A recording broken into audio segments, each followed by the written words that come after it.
Today's episode of Go Nevada Mo is made possible by the Music Exerbia Project. I am your host, Dangerous Doug Harper.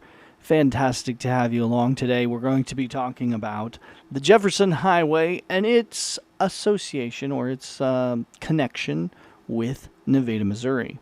So the Jefferson Highway, in case you are not familiar what it is a highway on a highway system that predated the numbering system that the state highways had, and some of those are in existence still. And it was the first highway system, part of the Good Roads movement in the early 1900s. The Jefferson Highway Association was established in 1915 and finalized their route in December of 1960. And it went through several states. Some of the cities it went from Canada to New Orleans, and it went through Thief River Falls, Minnesota, St. Cloud, Minnesota, Minneapolis, Minnesota, Mason City, Iowa, Des Moines, Iowa, Osceola, Iowa, St. Joseph, Missouri, Cameron, Missouri, Kansas City, Missouri, Lee Summit, Missouri, Harrisonville, Missouri, Overland Park, Kansas, Paola, Kansas, Fort Scott, Kansas, Pittsburgh, Kansas, Baxter Springs, Nevada, Missouri, Joplin, Missouri, Miami, Oklahoma, Veneta, Oklahoma, Pryor Creek, Oklahoma, Muskogee, Oklahoma, McAlester, Oklahoma, Marshall, Texas, Shreveport, Louisiana, Alexandria, Louisiana, and New Orleans, and a bunch of other cities there as well. It was fantastic. It is still fantastic. It is over 100 years old. In 2015, they celebrated 100 years in 2015 of the Jefferson Highway Association.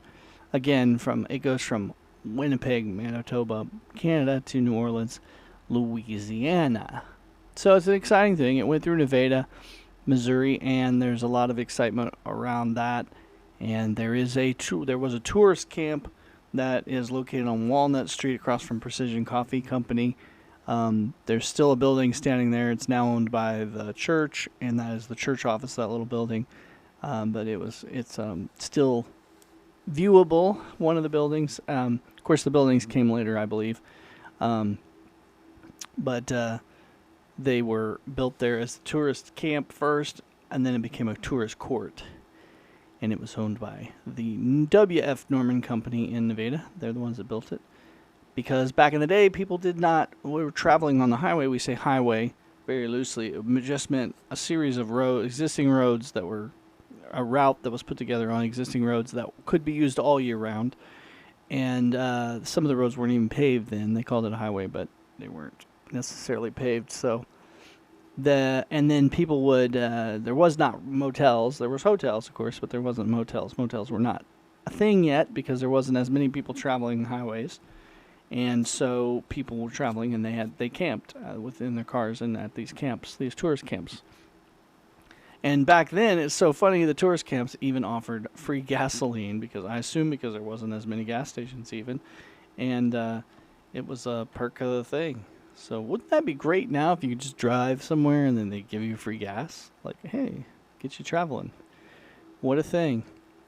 So that's pretty much an overview of it. It was in Nevada, Missouri. Jefferson Highway was in Nevada, Missouri. If you'd like to know more about the Jefferson Highway in Nevada, Missouri, there's a link to some other shows that have information on stuff with that, and that's all in the description. So click those links and check it out. And thank you for listening today to Go Nevada Mo and learning a little bit about the history of Jefferson Highway and that it came through Nevada, Missouri. Come to Nevada, you can see it all. Lots of shops and lots of people, there's no need for a mall. We got a beautiful downtown where everything's in sight. When you get to Nevada, you know everything's just right.